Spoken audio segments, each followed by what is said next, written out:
آج انٹرنیٹ بہت زیادہ ڈسٹربنس کر رہا ہے، لیکن ہم اپنا پروگرام کا آغاز کرتے ہیں۔ بہت شکریہ محسن، آپ کے پیج کا بھی، آپ کا بھی، اور ہم اپنے پروگرام کا آغاز کرتے ہیں۔ اعوذ باللہ من الشیطان اللعین الرجیم، بسم اللہ الرحمن الرحیم۔ الحمد للہ رب العالمین، ان اللہ وملائکتہ یصلون علی النبی، یا ایھا الذین آمنوا صلوا علیہ وسلموا تسلیما۔ اللہم صلی علی محمد وآل محمد، اللہم صلی علی محمد وآل محمد۔ جیسا کہ ناظرین آپ جانتے ہیں کہ ہم نے جو ہے وہ تفسیر کلام پاک کا جو ہے وہ سلسلہ شروع کیا ہے، اور تفسیر کلام پاک میں ان آیات پہ ہم جو ہے روشنی ڈال رہے ہیں جو کہ فضائل محمد وآل محمد میں نازل ہوئی ہیں، یعنی کہ فضائل کی آیات جنہیں کہیں، ان فضائل کے اوپر ہم جو ہے روشنی ڈالیں گے، ان کی ہم تفسیر دیکھیں گے۔ آج جو ہم بات کر رہے ہیں وہ سورہ بقرہ کی جو ہے اس کی خصوصیت، اس کے کتنے اسماء ہیں اور اس کی ترتیب سورہ کیا ہے، اور اس کے اندر پروردگار عالم نے اپنے پاک حبیب صلی اللہ علیہ وآلہ وسلم کی زبان مبارک سے جو پیغام انسانیت کے لیے، مسلمانوں کے لیے، مومنین کے لیے، متقین کے لیے بھیجا ہے، وہ کیا پیغامات ہیں، اور پھر اس کے یاد کرنے، اس کے سبق کو سمجھنے کی کیا فوائد ہیں، اور رسول اللہ صلی اللہ علیہ وسلم نے اس کے کیسے فوائد کو بیان فرمایا ہے۔ تو ہم بات کریں گے کہ اس سورہ کے اوپر کہ یہ سورہ ظاہر دوسرا ترتیب میں دوسرا رکھا گیا ہے، اور یہ جو ہے اس کے مختلف نام ہیں۔ سب سے پہلے تو جو ہمارے سامنے سب سے زیادہ نام لیا جاتا ہے وہ سورہ بقرہ کہا جاتا ہے، یعنی کہ گائے والی سورہ کہا جاتا ہے۔ اسے جو ہے نا گائے والی سورہ کہا جاتا ہے، کیونکہ اس میں جو ہے گائے کا ذکر آیا ہوا ہے، اور حضرت موسیٰ کے زمانے میں جو مردہ کو زندہ کرنے کے لیے جس قسم کی گائے کی ضرورت تھی، اور اس کے گوشت کا کچھ حصہ لگا کے جو ہے وہ مقتول کو زندہ کیا گیا تھا، اس کے متعلق اس کے اندر بیان موجود ہے، اور اس کی کوالٹیز، گائے کی کوالٹیز کیا تھیں، کس طرح کی تھی، کس رنگ کی تھی، کس نسل کی تھی، اور کون سا حصہ اس کے جو ہے وہ جسم کا لگانا مقصود تھا مقتول کے، کہ مقتول زندہ ہو جائے۔ تو یہ دیکھیے کہ پروردگار اگر عالم چاہے تو گوشت کے لوتھڑے میں بھی زندگی عطا کر دیتا ہے، زندگی دے دیتا ہے، کہ صرف جو ہے اس گوشت کے لوتھڑے کو مقتول پہ جب لگایا گیا تو وہ مقتول زندہ ہو گیا۔ اور پھر کیا ہے کہ ہم اس کے متعلق آگے چلیں گے کہ اسے سورہ بقرہ اسی لیے کہا جاتا ہے کہ حضرت موسیٰ کے دور میں جو واقعہ پیش آیا، اس واقعے کی یونیکنیس کی وجہ سے اس سورہ کا نام بقرہ رکھا گیا۔ پھر اسے سنام القرآن کہا جاتا ہے، اسے سنام القرآن کہیں یا سنام القرآن کہہ رہے ہیں، اردو میں اسے سنام القرآن کہہ رہے ہیں۔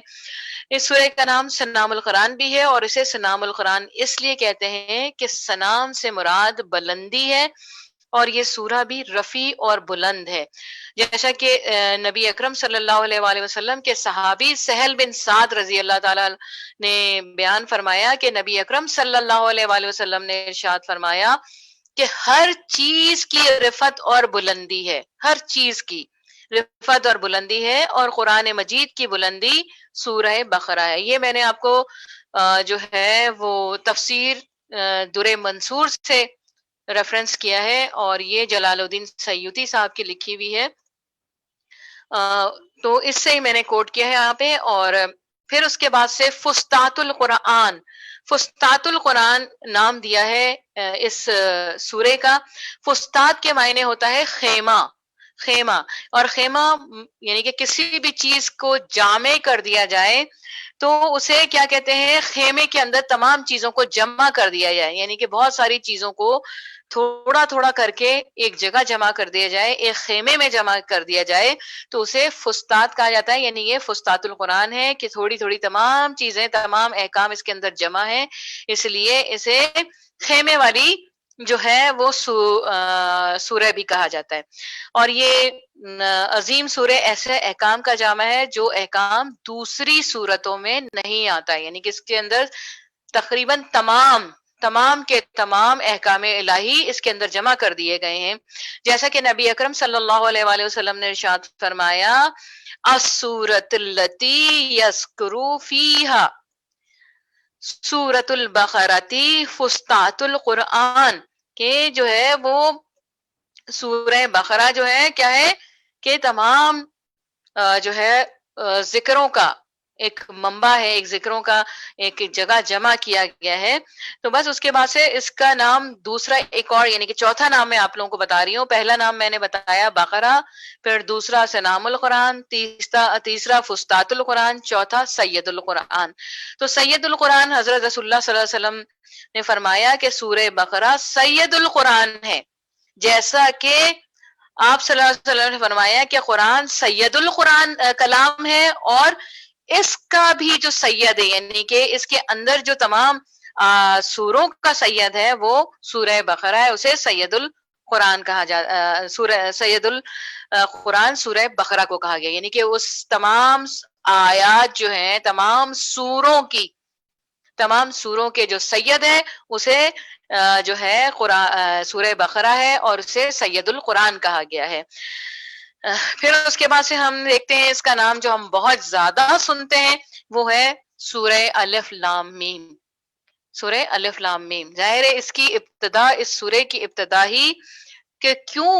الف لام میم سے ہو رہی ہے یہ بھی یہاں بتاؤں گی میں. اور الف لام میم جو ہے اس سے پہلے یہ الفاظ کسی بھی کتاب میں، نہ توریت میں ہے، نہ انجیل میں ہے، نہ زبور میں ہے، نہ صحیفہ جات میں ہے. 115 صحیفے موجود ہیں، ان کسی میں اس طرح کے سورے کے سٹارٹنگ نہیں ملتے ہیں جو کہ حروف مقطعات الگ الگ الفاظ کے حروف کے ساتھ شروع ہو رہا ہو، وہ نہیں ملتا ہے. تو بس یہ صرف کلام پاک کا اور نبی اکرم صلی اللہ علیہ وسلم کے لیے پروردگار عالم نے اس اعزاز کو جو ہے وہ اعزاز عطا فرمایا کہ ان کی سورے کی ابتدا جو ہے وہ مقطعات الگ الگ حروف سے کروائی ہے. یعنی کہ الف لام میم سے آغاز ہوا ہے، اور لوگ سمجھتے ہیں کہ ان کے میننگ کوئی نہیں جانتا ہے، عام لوگ ان کے میننگ نہیں جانتے ہیں. ان کے دیکھیے ویسے تو قرآن کے ہمارے 70 باتیں نے، اگر میں اس پہ کہوں کہ میں قرآن کو سارا جانتی ہوں تو یہ میری بہت بڑی غلط فہمی ہوگی، کیونکہ ہمیں اسے سیکھنے کا جو ہے طریقہ بتایا ہے، اس کو سمجھنے کا جو ہے ہمیں بتایا گیا ہے کہ اس کو سمجھو اور سیکھو. لیکن اس کے جو وارثین ہیں محمد وآل محمد، وہ اس کو بہتر طریقے سے اس کے باطن کو بھی جانتے ہیں، اس کے ظاہر کو بھی جانتے ہیں. یعنی کہ اگر ایک آیت ہے یا ایک حرف ہے، جیسے علی علیہ السلام نے ارشاد فرمایا کہ بے کا نقطہ میں ہوں، تو ہم نقطے کو بھی نہیں سمجھ سکتے ہیں، کیونکہ ہم علی ابن ابی طالب کی پرسنالٹی کو، ان کی ذات کو، ان کے کردار کو، ان کی شجاعت کو، ان کے اندر جتنی رفت اور بلندیاں موجود ہیں ان تک ہم پہنچ نہیں سکتے ہیں. اس لیے صرف ہمارا کام یہ ہے کہ ان کی سرپرستی کو قبول کریں اور ان کے راستے پہ چلیں. تو بس کیا ہے کہ اس ایک اور نام جو اس سورے کا ہے وہ ہے الفردوس. اس سورے کا نام فردوس یعنی بہشت بھی ہے، اور اس لیے ہے کہ اس کے اندر تمام احکام الہی جو ہیں وہ جمع کر دیے گئے ہیں. اس وجہ سے جو اس سورے پہ عمل کرے گا، جو اس سورے پہ جو ہے چلے گا، جو اس سورے کو اپنائے گا، اطاعت کرے گا پروردگار عالم کی اس سورے کے ذریعے سے، وہ یقینی بہشت کا سزاوار ہوگا، اسے بہشت میں پروردگار عالم محشور فرمائے گا. اور پھر ہم دیکھتے ہیں کہ اس سورے کی ترتیب کیا ہے. تو اس سورے کی ترتیب یہ ہے کہ یہ قرآن کا دوسرا سورہ ہے، اور ترتیب نزول میں یہ 46واں سورہ ہے، اور یہ سورہ مستفین اور سورہ انفال سے پہلے مدینے میں نازل ہوا ہے. جبکہ مدنی سوروں میں سب سے پہلے نازل ہونے والا بھی یہی سورہ ہے. یہ مدنی اور مکی کی میں آپ لوگوں کو بتا چکی ہوں کہ کچھ سورے ہماری مدنی ہیں، کچھ ہماری مکی ہیں، کچھ آیات جو ہماری مکی ہیں اور کچھ مدنی ہیں. یہاں تک کہ یہ تو ڈفرینشیٹ اس لیے کیا گیا کہ لوگوں کو پتا رہے کہ مکی اور مدنی کون سی ہیں، کہ دو، ایک ہجرت سے پہلے اور ایک ہجرت کے بعد. لیکن بہت ساری ایسی ہیں کہ جنگوں کے درمیان بھی سورہ نازل ہوئی، آیتیں نازل ہوئی ہیں، اسی طرح سفر میں بھی نازل ہوئی ہیں، اسی طرح سے جہاں جہاں نبی صلی اللہ علیہ وسلم گزرے ہیں یا کسی مقصد سے گئے ہیں وہاں پہ بھی سورہ نازل ہوئی. لیکن ان سب کو قلم بند نہیں کیا گیا، ان سب کو اس طرح سے ڈیفرینشیٹ نہیں کیا گیا، بس دو چیزوں میں ڈیفرینشیٹ کر دیا گیا، ڈیوائڈ کر دیا گیا، کہ مکی اور مدنی. یعنی کہ نبی صلی اللہ علیہ وسلم کی ہجرت سے پہلے کی سورہ اور آیات، اور نبی صلی اللہ علیہ وسلم کے ہجرت کے بعد کی سورہ اور آیات. ایسا تو نہیں تھا، تو ایسا ہو نہیں سکتا ہے کہ نبی صلی اللہ علیہ وسلم کہیں اور گئے ہوں